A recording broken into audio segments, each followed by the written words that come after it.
Hi hello नमस्कार. मी काजल तुम्हा सगळ्यांचं मनापासून स्वागत करते ताईंनो आपल्या नवीन एका व्हिडिओमध्ये. ताईंनो आपला व्हिडिओ आजचा खूप खास आहे, कारण आजच्या व्हिडिओमध्ये मी तुम्हाला घर बसल्या जी अशी फ्रॉकला, ब्लाऊजला, वन पीसला, मोठे मोठे लॉंग वन पीस असतात त्याला ही जी अशी फ्लावर्स असतात म्हणजे फॅब्रिकची फुलं असतात ती कशी तयार करायची, त्या एकदम तुम्हाला घरगुती साध्या पद्धतीने मी तुम्हाला सांगणार आहे.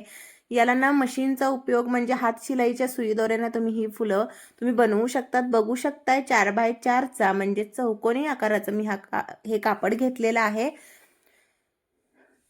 लांबी रुंदी 4 इंच आहे याची. बघू शकताय तुम्ही असं चौकोनी घडी घालून घ्यायची आणि हे असं मध्ये त्रिकोणी भाग जिथं आलेला आहे तिथून अशी हात शिलाई करून घ्यायची. बघू शकताय. बारकाव्यानं व्हिडिओ बघा म्हणजे तुमच्या ताईनं लक्षात येईल. खूप सोपी पद्धत आहे. एकदम सोप्या पद्धतीनं तुम्ही बनवल्यावर तुम्हाला समजेल. हे तर खूप इझी आहे आणि आपल्याला माहीत नव्हतं. बघू शकताय तुम्ही. म्हणून खरंच घरी बसलेल्या ताईंसाठी मी हे सगळे व्हिडिओ खरंच घेऊन येते. ताईंनो जास्तीत जास्त सबस्क्राईब करा आणि सपोर्ट करा, जेणेकरून मला पुढचे व्हिडिओ बनवायला सुद्धा प्रोत्साहन मिळेल. बघू शकताय तुम्ही अशाच पद्धतीनं 5-6 तुम्हाला हव्या तेवढ्या अशा पाकळ्या बनवून घ्यायच्या. हे अशी त्रिकोणी घडी नाही घालायची, आपल्याला चौकोनी घडी घालायची. बघू शकताय अशी. आणि अशा पद्धतीनं हात शिलाई करून घ्यायची. बघू शकताय सुईतच हे काप आहे, सुईतच धरायचं आपण हात शिलाई केलेली आणि हे खालचं एक्स्ट्राचं फॅब्रिक कट करून टाकायचं. त्याच पद्धतीनं अशा सगळ्या पाकळ्या आपण तयार करायच्या आणि एका रेषेत जॉईन करून घ्यायच्या. बघू शकताय तुम्ही अशा पद्धतीनं हे कट करायचं. त्याच पद्धतीने सगळ्या पाकळ्या अशा बनवून घ्यायच्या. 5-6 मी इथं 5 पाकळ्या केलेल्या आहेत. तुम्हाला हव्या तेवढ्या पाकळ्या करू शकता. जितकं फ्लॉवर मोठं पाहिजे असेल तितकं तुम्ही बनवू शकता. बघू शकताय खूप ताईंनो सोपी पद्धत आहे ना. मशीनचं म्हणजे गरज आहे. आपण हाताने इतकी सुंदर सुंदर फुलं तुम्ही बनवू शकता. आपल्याला खूप अवघड वाटतं. हा जे एक्स्ट्रा पहिलं राहिलं होतं ते सुद्धा असं कट करून घ्यायचं. बघू शकता एका लाईन मध्ये अशी लावून घ्यायच्या ह्या पाकळ्या आणि हे बघा फक्त वडून घ्यायचं असा दोरा आणि गाठ बांधून घ्यायचं. झालं आपलं एक फूल तयार. बघू शकताय खूप सुंदर असं आपलं हे फूल तयार झालेलं आहे. बघू शकताय व्हिडिओत. तुम्हाला वाटतंय का तरी की हे आपण असं हाताने आता एका मिनिटात तयार केलंय. बघू शकताय. त्याचबरोबर आता हे दुसऱ्या प्रकारचं मी फूल तुम्हाला दाखवणार आहे. कसं 4x4चाच हा चौकोन सुद्धा घेतलेला आहे.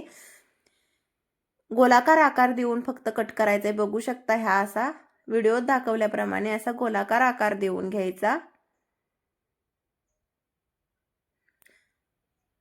खूप ताईंनो सोपी पद्धत आहे. तुम्हाला मी दाखवते. फक्त 2-3 मिनिटात ही 2-3 प्रकारची वेगवेगळी फुलं मी तुम्हाला शिकवणार आहे कशा पद्धतीनं करायची. बघू शकताय तुम्ही. आता हा आपण राऊंड करून घेतलेला आहे. बघू तुम्हाला मी हे नेटचं कापड आहे, तुम्हाला दिसायसाठी मी असं ठेवतेय. राऊंड जो कट करून घेतलेला आहे तो त्याच्या राऊंडच्या कडेनं बरोबर बघू शकताय व्हिडिओ दाखवल्याप्रमाणे असं सगळं सुई दोऱ्यात असं ओवून घ्यायचं. बारीक बारीक टाके घालून पूर्णपणे ओवून घ्यायचं.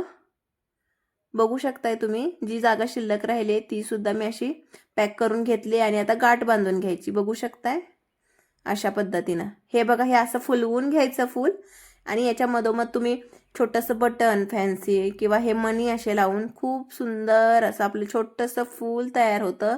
बघू शकताय तुम्ही किती सुंदर हे फूल तयार झालंय. या अशा प्रकारच्या फुलांचा छोट्या छोट्या बेबी फ्रॉकसाठी, ब्लाऊजसाठी अशी आपण फुलं वेगवेगळ्या प्रकारची तयार करू शकतो. आता त्याचप्रमाणे आपण तिसऱ्या प्रकारचं फूल बघणार आहोत. ही लांब पट्टी घेतली आहे मी. 10 इंच लांब असेल साधारण 7-8 आणि 4 इंच रुंद आहे. असं फोल्ड करायचं. बघू शकताय आणि फोल्ड व्हिडिओत दाखवल्याप्रमाणे ही अशी हात शिलाई करून घ्यायची. अजिबात ताईंनो याला मशीनची गरज नाही आहे. आपण हातावर अशा पद्धतीची फुलं करू शकतो. ताईंनो मन लावून केलं ना खरंच तुमच्यासाठी खूप काही शिकण्यासारखं आहे. यातून खरंच चांगलं शिका आणि करा. तुम्ही पण घर बसल्या खूप चांगले, खरंच सांगते, घर बसल्या खूप चांगले चांगले आउटफिट्स तयार करू शकता. आपल्या मुलींसाठी असे छान छान फ्रॉक्स तयार करू शकता. बघू शकताय तुम्ही खूप सुंदर आपलं फूल तयार झालेलं आहे. आता बघू शकता हे जे ओपन राहिलेली जागा आहे ती सुद्धा अशी हात शिलाईनं स्टिच करून घ्यायची। अशा प्रकारे आपले फक्त काही सेकंदात ही फुलं तयार झाली आहेत, बघू शकताय ताईंनो। चला तर मग ताईंनो, व्हिडिओ आवडला तर व्हिडिओला लाईक, शेअर आणि जास्तीत जास्त सबस्क्राईब करा। कशी वाटली फुलं कमेंट करून सांगा। बाय।